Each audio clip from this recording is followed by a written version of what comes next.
Atentos saludos, amigas y amigos de su programa Dialéctica, porque la verdad importa. Nueva vez llegando a ustedes con este programa que acostumbra a tratar temas de carácter filosófico, político, sociales y eventualmente de naturaleza teológica. Hoy vamos a tratar un tema bastante interesante que lo vamos a comunicar en lo adelante después que presentemos al profesor Daniel. Daniel, ¿cómo está todo?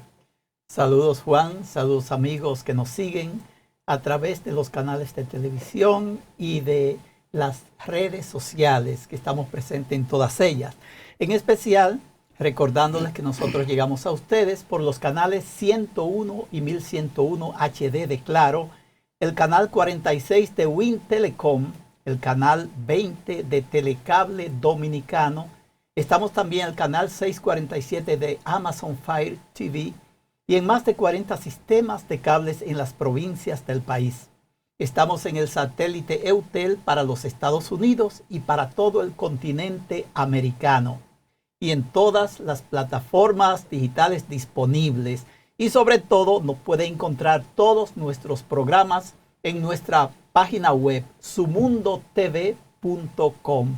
Pues no dejen de visualizar todo lo que nosotros hemos hecho durante más de un año en este programa.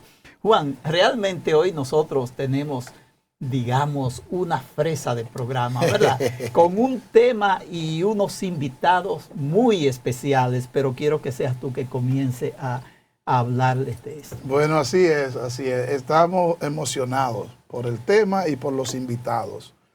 Hoy vamos a hablar de la ciberseguridad y su relación con la ética. Y tenemos dos invitados conocedores, expertos en materia de ciberseguridad. Está con nosotros el ingeniero Lorenzo Martínez Lebrón. Lorenzo es profesor de la Universidad INTEC y es además coordinador de la carrera de Ingeniería en Sistema en INTEC. Es ingeniero en Sistema de Computación y tiene especialidad en ciberseguridad y en comercio electrónico. Profesor Lorenzo, bienvenido a Dialéctica. Muchas gracias por la deferencia de la invitación. Aquí estamos para hablar, conversar sobre estos temas tan novedosos y que tienen un impacto en toda la sociedad. Bien, muchas gracias, profesor Daniel. Bien, tenemos también invitada a la maestra, porque tiene su maestría en las áreas de la política, ¿verdad? Merily Sosalu, ella, aunque parece muy dominicana, ¿verdad? Por su color, sus ojos, su pelo y todo, pero ella viene de Estonia, ¿verdad? De la comunidad europea aquí en el país. Y es coordinadora del proyecto Ciber 4DEV de la Unión Europea y experta en ciberseguridad, ¿verdad? Tenemos a estos dos invitados muy especial para ustedes. Pero Juan, hay una cosa que yo quisiera advertir. Tengo un amigo que me escribió en esta semana, me dice, mira, mi mamá sigue sus programas, siempre los ve, pero ella me dice que no entiende nada porque son demasiado filosóficos ustedes y tienen unos temas y unos conceptos muy altos que ella a veces no entiende. Nosotros trataremos de que todo esto que hablemos del tema de hoy, que es demasiado complicado, es muy moderno, es muy nuevo, ¿verdad? Es muy reciente. Que aquellos conceptos que usemos tratemos de aclarárselo a la gente, porque mucha gente sencilla ve este programa y quisieran también entender de qué se trata todo esto, para que estemos atentos a todo esto, a que quede lo más claro posible para todos los que nos estén viendo a través de los medios de comunicación. Bien, Merily, bienvenida al programa Dialéctica. Muchas gracias por esta invitación. Soy muy feliz de estar aquí y compartir con ustedes ahora. Bueno, señores, como ven, tenemos un verdadero filete de programa para el día de hoy con este tema que es un tema de una gran vigencia, la ciberseguridad. De eso vamos a hablar después de la primera pausa, así que pausamos y volvemos con ustedes en breve. De nuevo con ustedes en Dialéctica, porque la verdad importa. Estamos hablando de ciberseguridad. Y como este programa tiene una base filosófica, Daniel, recuerdo que varios siglos antes de Cristo, en la antigua Grecia, en Atenas, surgió un virus importante que se llamaba el sofisma y la falacia. Y afortunadamente apareció un filósofo y maestro importante, Sócrates, que creó un antivirus, la dialéctica y la mayéutica. Con la mayéutica, Sócrates decía, se puede desentrañar la madeja y el engaño que entrañan los sofismas y las falacias. Así que enseñó a la juventud de la época y a sus discípulos cómo, utilizando este recurso de la pregunta en la mayéutica, podía combatirse ese gran virus del sofisma. Después, unos siglos más tarde, apareció Jesús en Galilea, y entonces Jesús también encaró a un segmento de la población que eran los fariseos, a los que él llamaba hipócritas. Así que había también otro virus, el virus de la hipocresía, de la descoordinación entre acción y palabra en las personas. Y combatió notablemente también ese virus hablando de la autenticidad. Y así a lo largo de la historia han aparecido gazapos y virus diversos. Pero en nuestros tiempos, con la era digital, con la inteligencia artificial, con las redes sociales y ahora el tema de la ciberseguridad, se hace perentorio crear mecanismos de defensa, de protección y de resistencia a tantos virus y a tantas personas que intervienen justamente para dañar, como sucedía en aquella época. Y entonces vamos a hablar de eso, de la seguridad en ese mundo cibernético de nuestros tiempos. Fíjate, tú has mencionado aquello que querían asegurar Jesús, Sócrates, Platón y esos grandes pensadores que nos han dejado un gran legado que nosotros hasta el día de hoy hemos seguido. Ellos querían asegurar aquello que fuera más o menos verdad, o lo que fuera más parecido a lo que fuera la verdad, asegurar eso. Cuando hoy estamos usando el tema de la ciberseguridad, pienso que debe haber algo en común con eso. Hay que asegurar algo. ¿Qué es lo que queremos asegurar hoy en día? ¿Será también la verdad? Claro que sí. Algo tiene que ser verdad que queremos asegurar en medio de todo esto, ¿verdad? Porque no queremos asegurar nada falso, sino algo que tiene que ver con la verdad. En algún sentido hay una continuación cuando estamos usando todos estos conceptos. Entonces pienso que nosotros vamos a poder abordar en este sentido no solo un tema tecnológico, sino un tema filosófico al mismo tiempo, ¿verdad? Así es. Pero bueno, yo pienso que nuestros invitados deben a nosotros adentrarnos un poco a esta conceptualización. Exacto. Primero, ¿qué es la ciberseguridad? ¿Cuál es su historia? ¿De dónde viene esto? ¿Y cuál es el stand que esto tiene hasta nuestros días? No sé cuál de los dos quisiera comenzar. Cualquiera puede hacerlo. Pueden sentirse libres, están en su casa y ese público que está esperando por que ustedes le aclaren esta temática. Bueno, maestro, usted ha indicado precisamente esos orígenes partiendo de la filosofía, y no está de más destacar también la figura de Aristóteles en este proceso de encontrar una forma de validar esa verdad, de cómo el razonamiento se puede, digamos que, convertir también y aplicado en un modelo y método científico para poder validar esos argumentos que pueden estar cargados o no de la verdad. Dígase que este gran pensador, filósofo griego también, ha sido reconocido como el padre de la lógica. Lógica la cual puede tomar un contexto desde la perspectiva formal como de lo informal. Ese razonamiento que tenemos cada uno de nosotros, ¿no? Para entender si algún discurso, si alguna promoción tiene un contexto en la verdad o no. Entonces, también en este mismo punto, y como usted lo ha indicado, lo que busca este concepto ya abstraído al mundo tecnológico es precisamente conservar, preservar y mantener la confidencialidad y la integridad de esos datos. ¿Quién se inventó ese concepto? ¿De dónde viene realmente el concepto de ciberseguridad? Alguien comenzó a usarlo en algún momento y de ahí en adelante se comenzó a usar. Sí, sí. Para hablar de ciberseguridad hay que hablar de que hay un intercambio de datos, ¿no? Y sus orígenes vienen mucho más allá de este siglo. A principios del siglo pasado, cuando se comienza a desarrollar las telecomunicaciones a través del telégrafo, por ejemplo, hubo un primer intento de intercepción de comunicación y ahí entonces comienza a existir esa instrucción, ese intruso que entra, ¿no? Claro. Esa intromisión sin permiso en el punto de conexión, lo que hoy en día en el mundo de ciberseguridad se llama un ataque de un intruso, ¿no? Un man in the middle, un hombre en el medio de la comunicación, y entonces se ata precisamente como una forma de salvaguardar esa comunicación con lo que hoy en día se conocen como los algoritmos de encriptación, que tienen su origen precisamente en el mecanismo que usaba César para encriptar o para maniobrar la comunicación, que un mensajero llegaba de un punto al otro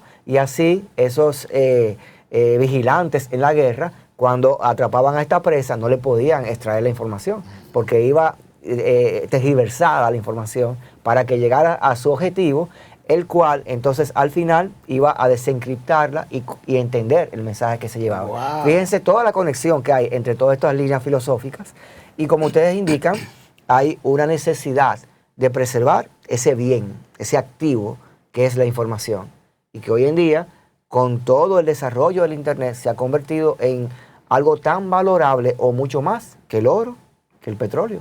Sí. La información, señores, es conocimiento y es una capacidad que se tiene de toma de decisión basado en datos que se entienden que son verdad.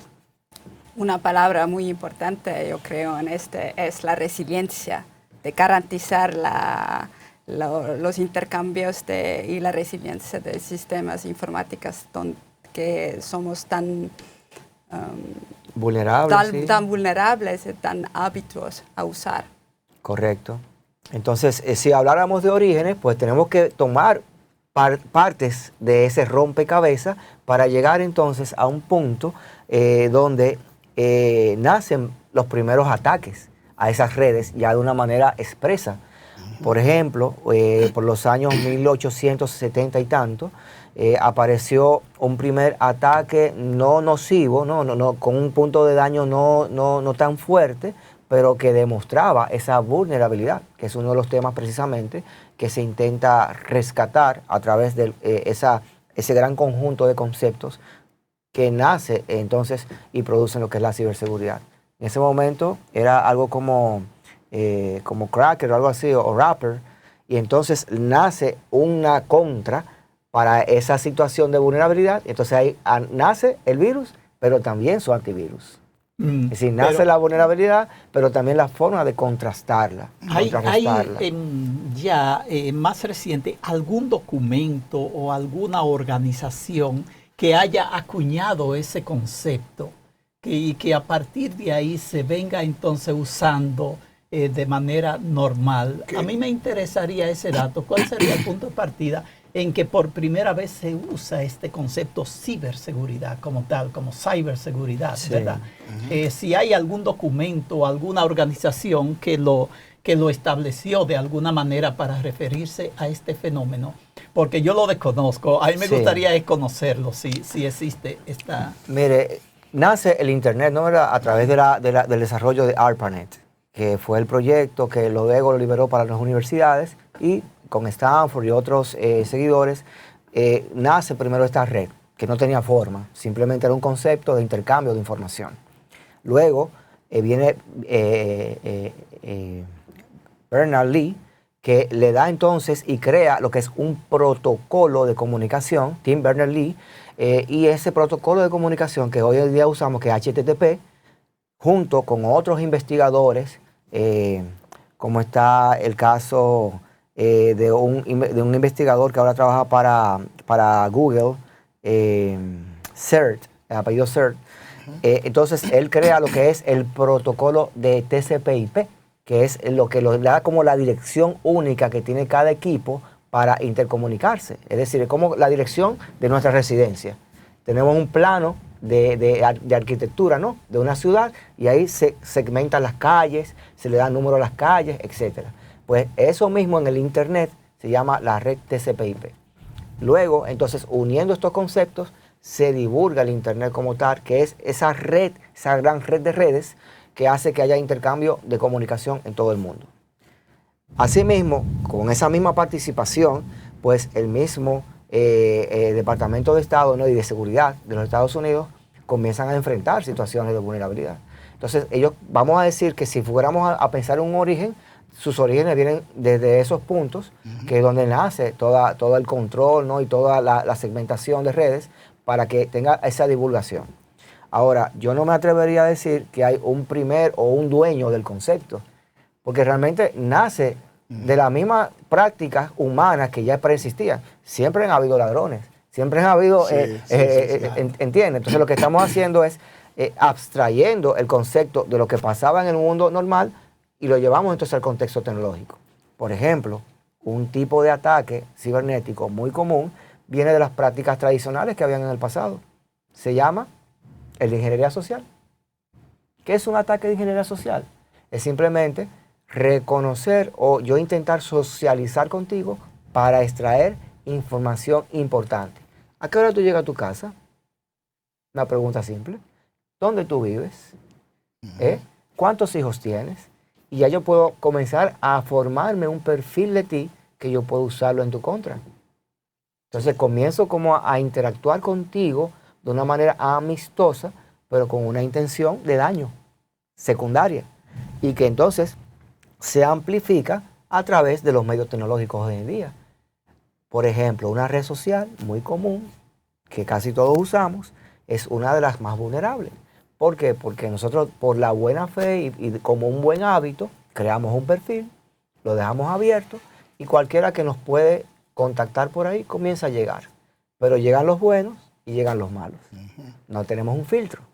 Entonces, ahí es cuando comienzan entonces a gestarse hoy en día muchos tipos de ataques cibernéticos y por ende, entonces, como decía Merly, es importante comenzar a acuñar y a integrar prácticas de higiene cibernética.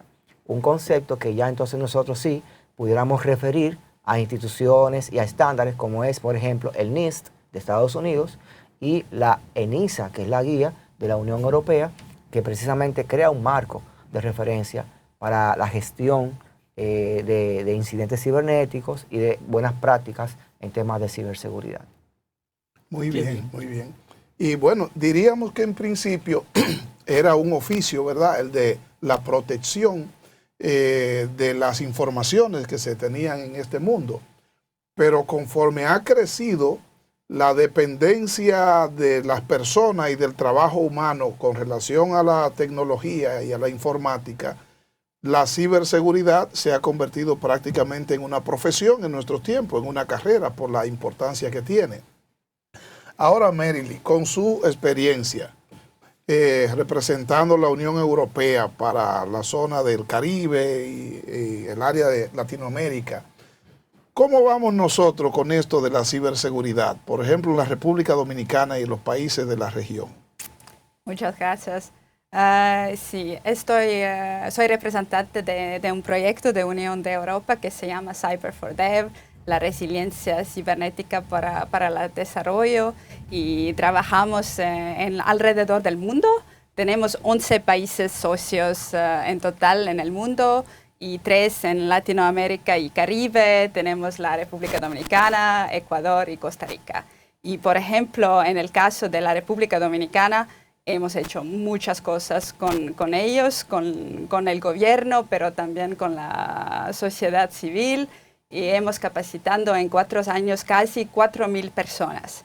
Y podemos ver que hay un desarrollo real durante 6 años.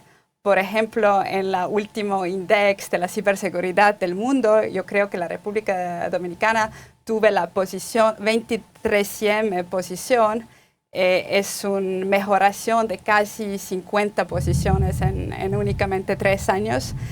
Entonces yo creo que es un país, el más avanzado en estos temas en esta región, y la Unión Europea con otros proyectos. Por ejemplo, hay un proyecto que se llama LAC4, tiene su centro de ciberseguridad por la región de LAC en la República Dominicana, por esa misma razón, no únicamente para capacitar la República Dominicana, pero para capacitar a través de expertos de la República Dominicana toda la región. Muy bien. ¿Cuáles actividades han desplegado ustedes concretamente? ¿Así son programas de formación universitaria o informal o cuasi formal? ¿En qué han consistido esos entrenamientos a esas 4.000 personas? Nuestra capacitación se pasa a través de diferentes actividades. Primeramente trabajamos con las políticas de ciberseguridad, entonces ayudamos a los países a desarrollar las estrategias nacionales de ciberseguridad, también formar políticas de servicios críticos, cómo proteger los servicios críticos y los proveedores de servicios críticos. También, por ejemplo, la ley de protección de datos es uno de nuestro trabajo. También trabajamos mucho en cosas prácticas, cómo resolver los incidentes cibernéticos. Entonces trabajamos con los equipos de CERT, son los equipos a emergencia de incidentes cibernéticos que deben intervenir cuando hay un ciberincidente en el país. Y también trabajamos con los ciudadanos, con las escuelas, con diferentes organizaciones en los temas de concienciación de riesgos cibernéticos. Es interesante, Juan, porque ella está trabajando según unos lineamientos internacionales, sí. digamos así. Sí, ¿Cuáles serían unos estándares? Algunos de esos, los puntos esenciales de esos estándares generales internacionales que aquí deberían ser conocidos, implementados, llevados a políticas, a programas y todo? Algunos puntos que diríamos pertenecen a la ciberseguridad internacional.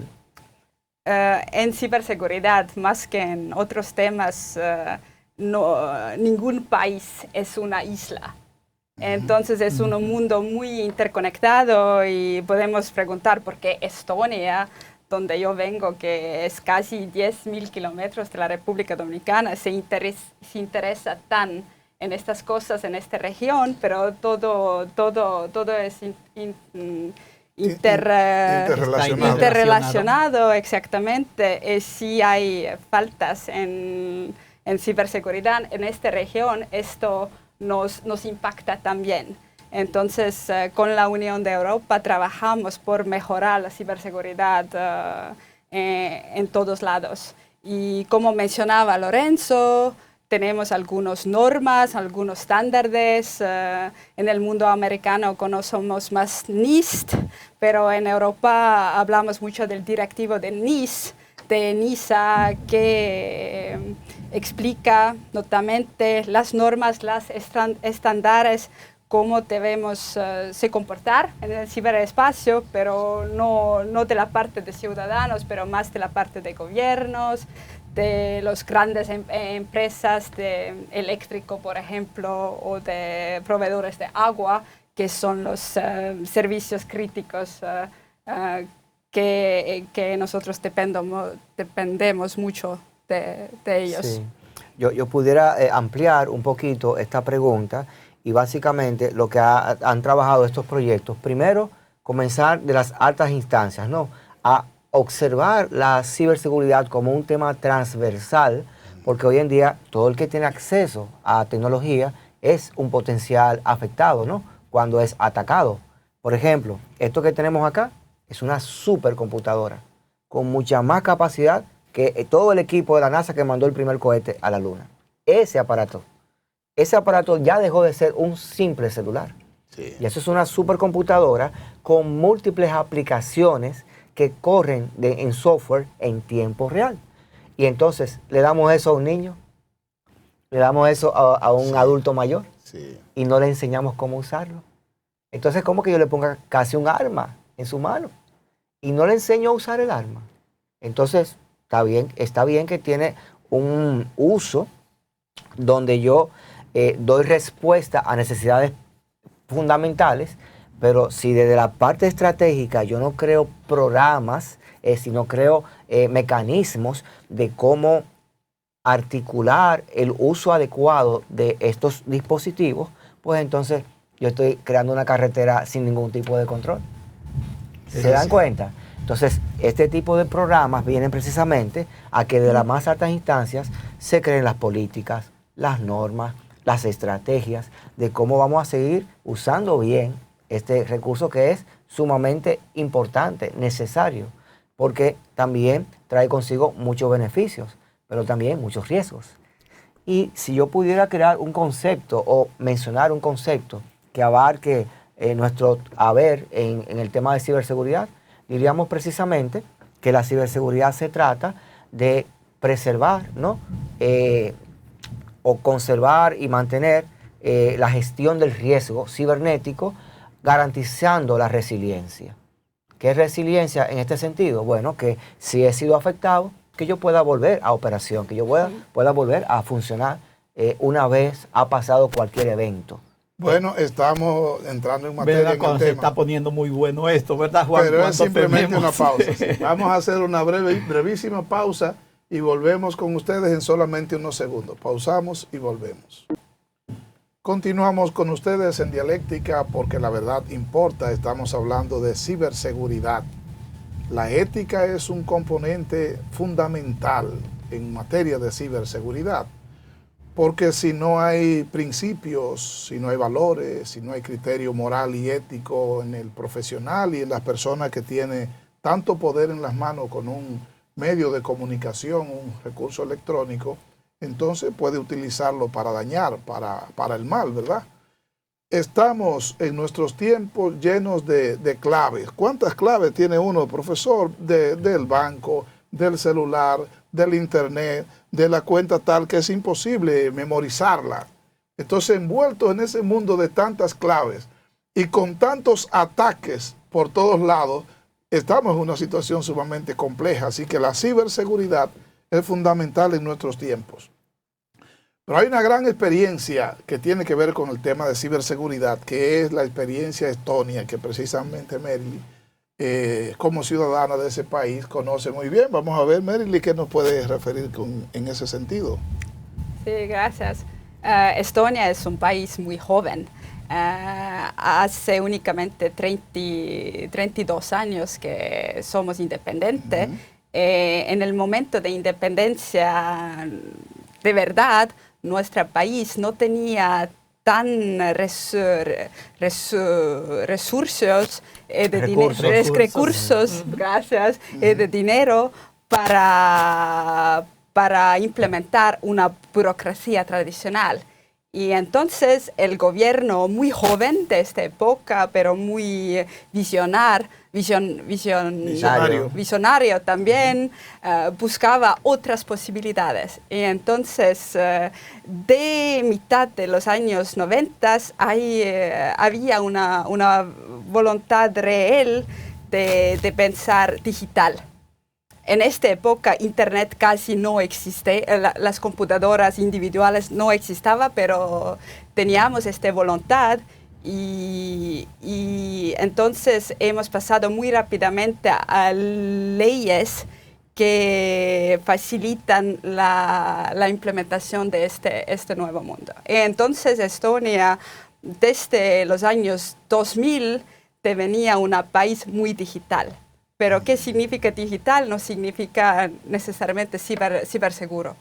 Hemos hecho esta experiencia en 2007, donde Estonia estaba víctima de los primeros ataques contra un país. Estaba una pregunta... Este es el concepto de ciberguerra, que extrapola, ¿no? Que cuando una nación es atacada a través de medios cibernéticos y entonces se intenta tumbar los sistemas esenciales que, como Merily ha explicado, se intenta entonces dentro de este programa dar conocimientos para que se mantengan en operación y se pueda aplicar la ciberresiliencia. exactamente. No, y entonces en 2007, ahora podemos decirlo sin obscuridad, estaban las fuerzas rusas por razones políticas que no voy a desarrollar aquí, que están haciendo estos ataques, pero nuestros sistemas tan digitales no estaban tan resilientes y crean serios problemas graves durante algunas semanas. Pero desde esta experiencia, nuestro gobierno, pero también la sociedad, aprendí que tenemos también desarrollar todo otro lado de este mundo digital, que es la seguridad y ciberseguridad. Entonces, desde allá, Estonia es desarrollando como un país, uno de países más digitales, pero también más ciberseguros del mundo. Es raro que las dos cosas van juntos. Hay países muy ciberseguridades, pero que no son tan digitales o no hay tan libertades en Internet, pero en Estonia los dos mundos se conjugan. Muy bien. Ah, magnífico. Qué bien, eso es un dato interesante porque Estonia es entonces quien nos está ayudando a nosotros para alcanzar esos niveles también de ciberseguridad, como ellos, porque nosotros somos un país también muy cibernético. Yo diría que en nuestra región nosotros somos líderes. Bueno, ella sabrá ¿verdad? porque ella conoce bastante, ¿verdad? Nuestro país en materia de ciberseguridad.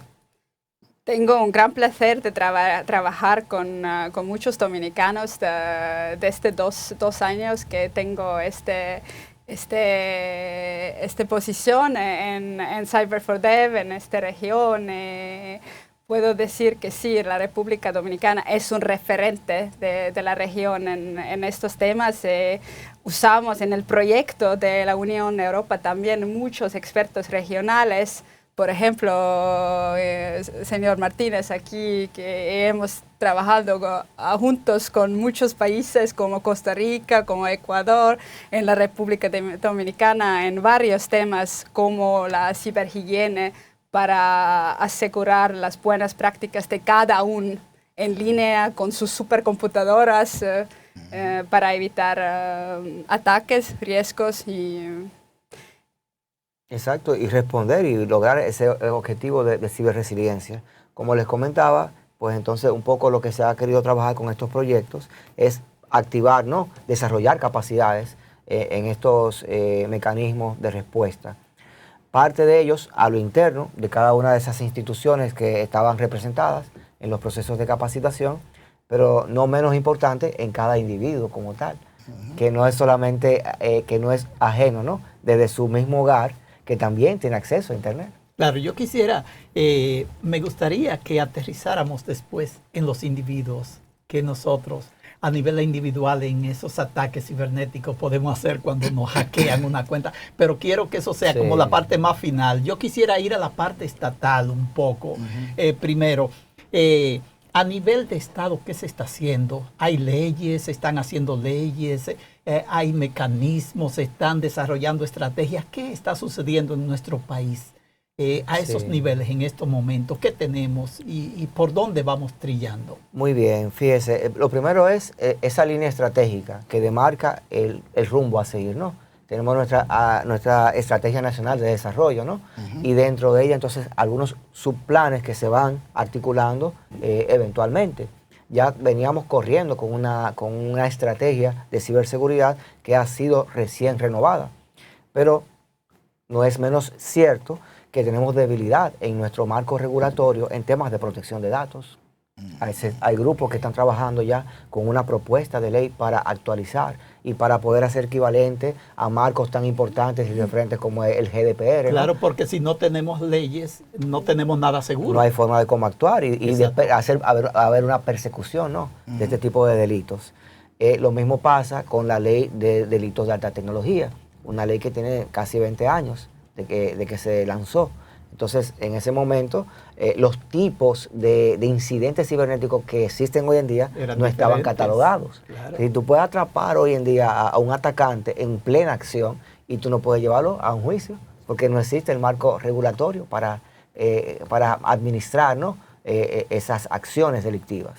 Entonces, en este sentido, se requiere que nuestro Estado ya dé el paso, ¿no? Están las propuestas de ley ahí corriendo en el Congreso, en las diferentes cámaras, pues entonces ya que se empoderen, que si no conocen los conceptos, las acciones concretas, estamos los expertos que hagan la consulta. Pero sí hay una vocación, hay un trabajo de fondo que han venido desarrollando diferentes entidades. Además de la Unión Europea, también hemos recibido colaboración de la OEA, por ejemplo.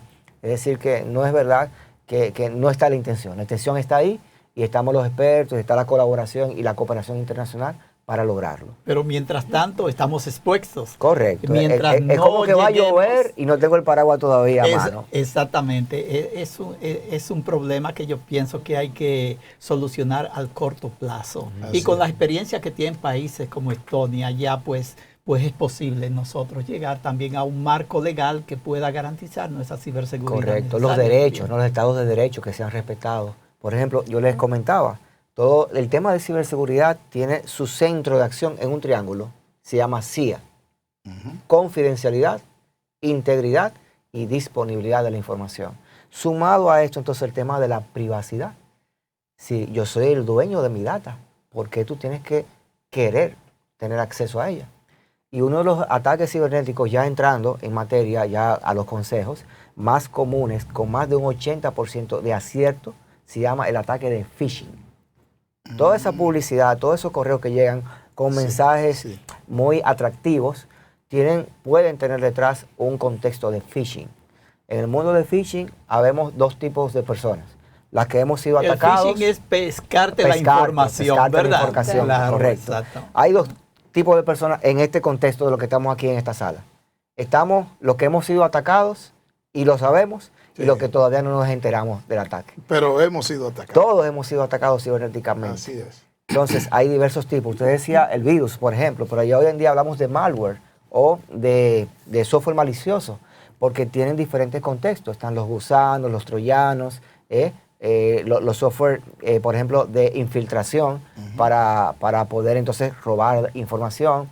Están los que comprometen el correo electrónico, que es uno de los más comunes, y hay uno muy común que ha afectado mucho a toda América Latina, que es el ransomware. El ransomware es un tipo de ataque donde se intenta entrar al equipo, alterar la información, encriptarla y luego pedirnos un rescate a cambio de devolvernos el acceso a la información. Es un tipo de ataque muy común y que comienza precisamente con un ataque de phishing. ¿Qué hay detrás de un ataque de phishing? Bueno, vamos, y le voy aquí a conectar con la parte ética. Yo como profesional del área de tecnología, lo que me separa entre un atacante con altos niveles de conocimiento en tecnología para entrar en el mundo de la ciberseguridad o ser entonces de la parte del que trabaja para preservar y conservar la integridad. Si lo que a mí me quita un sombrero y me pone el otro, hoy en día, señores, es un tema de dinero. Si yo no tuviese principios éticos, si mi moral y mi formación humana no está bien establecida, es un tema de pago, porque ya ese paradigma de que el hacker o el atacante es aquel que tiene una capucha y está en un centro de datos con todo oscuro, eso ya no es así. Con una capucha negra. No, ya eso no es así. Ya hoy en día, cualquier persona con mucho conocimiento puede estar desde su casa realizando actividad maliciosa. Y siempre tiene la tentación para hacerlo. Y trabajan en redes. Y hoy en día, por ejemplo, se usa el tema de criptomoneda, ¿no? Que es la moneda a través de la cual se desarrollan pagos sin que haya una trazabilidad de las transacciones. Entonces, ese es el mecanismo que usan ese tipo de, digamos que, individuos, ¿no? Para entonces conectarse en redes y buscar objetivos de ataque. Esos objetivos de ataque pueden ir desde estados hasta personas individualmente. Entonces, aquí el tema de la ética entra precisamente en cuando y en la manera en que estamos las formaciones y articulamos una formación moral, ¿no?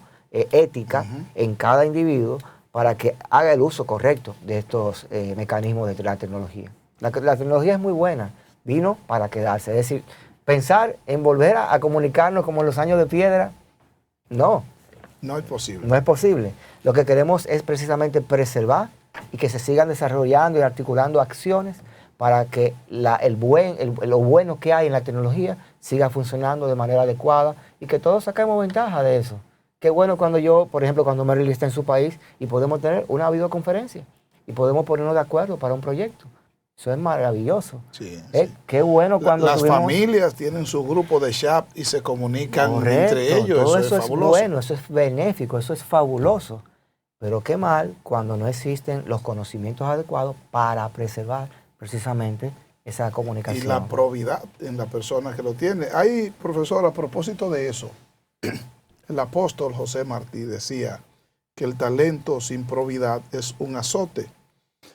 Muchos de los guerrilleros son militares de carrera que terminan entonces volviéndose en contra del sistema. Muchos de las personas, por ejemplo, en el Medio Oriente u otras partes del mundo que se dedican al terrorismo, son también profesionales que fueron formados en principio con un sentido de construir. Cierto. Sin embargo, terminan destruyendo. En la experiencia suya, profesor, como profesor de ciberseguridad y coordinador de esa carrera, usted está formando profesionales, especialistas en esa materia, que mañana, si no tienen esos principios de lo que refería, ese criterio ético, y por eso es que estamos trabajando el tema de la ciberética como una ética especializada, si no tienen esos principios, esos alumnos de hoy en la universidad que están adquiriendo esos conocimientos pueden terminar mañana conspirando en contra hasta de la propia institución donde se formó. Es decir, que la probidad es necesaria para que sea efectiva el ejercicio profesional de las personas. Mira, yo estoy completamente de acuerdo con lo que usted indica y de hecho nuestro programa de grado, incluso la maestría, trata de retrotraer, ¿no?, esos principios éticos fundamentales sumados, ¿no?, a comportamiento ético a través también del uso adecuado de las herramientas. Nosotros tenemos, por ejemplo, un concepto que también es certificable que se llama ethical hacking o hacking ético. Es decir, cómo yo mismo puedo articular precisamente esas herramientas para saber cuál es mi estado, qué tan vulnerable yo soy. Es como una autoprueba de cuán vulnerable yo soy, precisamente para levantar las barreras y los mecanismos, ¿no?, de poder dar respuesta a estos incidentes. A mí me gustaría saber si para Merrill, allá en su país, aparte de las leyes y las disposiciones que hay para la ciberseguridad, si ustedes tienen algunos acompañantes, lineamientos éticos que se divulguen en la sociedad para que sean como también fundamento y complemento de esto. Yo creo que cuando hablamos de ciberseguridad es todo un ecosistema. Claro, la legislación es importante, pero, por ejemplo, Estonia tenía su primera ley de ciberseguridad únicamente en 2017. Eso no estaba el principio de la ciberseguridad. La ciberseguridad en Estonia, en el caso de Estonia, es un tema de comunidad. Como tan intercambio, como tan de servicios digitales, por ejemplo, en Estonia casi todos servicios de estados son ahora digitales.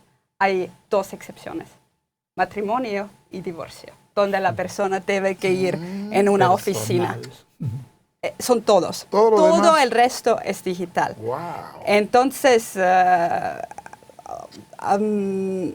además de la legislación que pueda permitir todo esto, es muy importante que hay este conocimiento de ciudadanos, cómo usar todo eso y cómo se comportar en este espacio. Y cuando hablamos, por ejemplo, de temas éticos, un ejemplo muy reciente es que, bueno, ustedes saben que en nuestro lado del mundo hay una guerra ahora. Y no es únicamente una guerra en ciberespacio, pero una guerra real en Ucrania. Y claro, nosotros somos muy cerca de este país, Sí. recibimos muchos refugios Sí. de Ucrania también. Por ejemplo, al lado de la militaria de Estonia, ha creando unos chicos y chicas voluntarios que forman la armea cibernética. Son gente que conoce muy bien los temas cibernéticos, los expertos de cibernéticos, los expertos de informáticos. Ellos son listos de venir y ayudar al país en caso de grandes ataques cibernéticos que pueden pasar en el contexto de esta guerra, por ejemplo. Sí. Muy bien. Juan, yo pienso como nos quedan unos minutos, aprovecharlo. Ya sabemos que necesitamos urgentemente que nuestros legisladores trabajen por esta ley de ciberseguridad adaptada ya al contexto actual y al contexto internacional, ¿verdad? Pero me gustaría aquella parte que habíamos mencionado, porque es que nosotros a diario estamos siendo atacados. Sobre todo nuestro WhatsApp, nuestra cuenta de correo, todo está haciendo, y cada día veo algún compañero que me dice no den información, están pidiendo dinero en mi nombre, no soy yo, fue que me hackearon mi WhatsApp y todo eso. ¿Qué podemos nosotros en este sentido hacer? Porque es algo cotidiano que se está convirtiendo. ¿Cómo podemos nosotros reaccionar ante todo esto? En Cyber for Dev, en este proyecto, hemos desarrollado todo un curso, un taller en estos temas que es Lorenzo, que es el coordinador de este tema y este curso. Sí, precisamente, Merly, hemos venido trabajando el tema de lo que es la higiene cibernética y cómo aplicamos buenas prácticas para salvaguardar y para mantener nuestro accionar a nivel de estos sistemas. Una recomendación que nosotros siempre traemos dentro de este taller es precisamente que usemos contraseñas distintas para cada uno de estos servicios. Y si una contraseña es algo muy difícil para uno recordar, pues entonces podemos introducir el concepto de frases de contraseña. Por ejemplo, el estribillo de una canción. Y si esa canción usted la tiene ahí en la cabeza, es difícil que se le vaya a olvidar. Usted puede usar esa frase como parte de su contraseña. Y así puede usar varios fragmentos de ese estribillo para diferentes cuentas. Entonces es una forma fácil de cómo crear una contraseña suficientemente compleja y que no sea entonces vulnerada por los atacantes. Es decir, una contraseña que tenga de 12 caracteres en adelante y que pueda mezclar letras mayúsculas, letras minúsculas, números y algún símbolo de los que hay en el teclado. Y el signo de pregunta, el signo de admiración, el signo del hashtag, ¿no? O del signo de numeral, el punto, la coma, son elementos que son poco comunes en la construcción, ¿no? Y es recomendable estar cambiando. Mire, es recomendable la contraseña. Dentro de las recomendaciones se intenta que al menos cada 45 días o cada 6 meses usted haga un cambio. ¿Por qué? Porque hoy en día los algoritmos que generan contraseñas para producir lo que se llama un ataque de fuerza bruta pueden entonces conseguir dar con esa contraseña.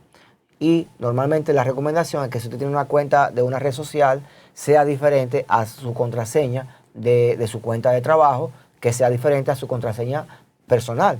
Porque si le atacan una, entonces hace efecto dominó, ¿no? Caen todas las piezas, una detrás de otra.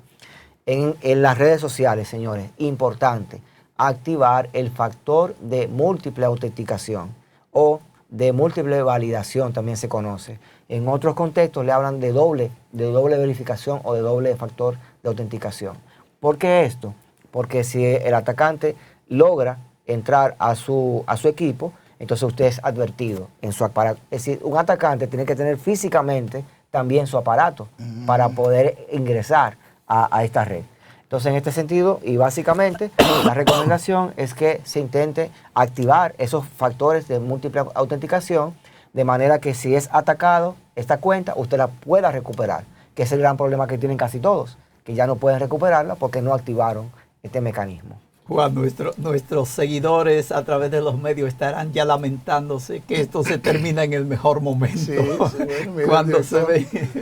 Bueno, señores, agradecerle, profesor, agradecerle infinitamente Muy agradecido. el participar aquí con nosotros. Merily, muchas gracias. Estarán viajando pronto, así que les vamos a desear un buen viaje, ¿verdad?, a los países bálticos, y el profesor, que también, el profesor no sale, no se baja de un avión a Polonia, Lituania y Letonia. Y Estonia, Bueno, por supuesto. toda esa experiencia hay que seguirla compartiendo después. Así ¿verdad? es, así es. con la A su gente. regreso, entonces, vamos a convocarlo de nuevo para que nos juntemos aquí y podamos compartir la experiencia con los seguidores. Señores, muchas gracias, un placer, y será hasta una próxima entrega. Su Mundo TV.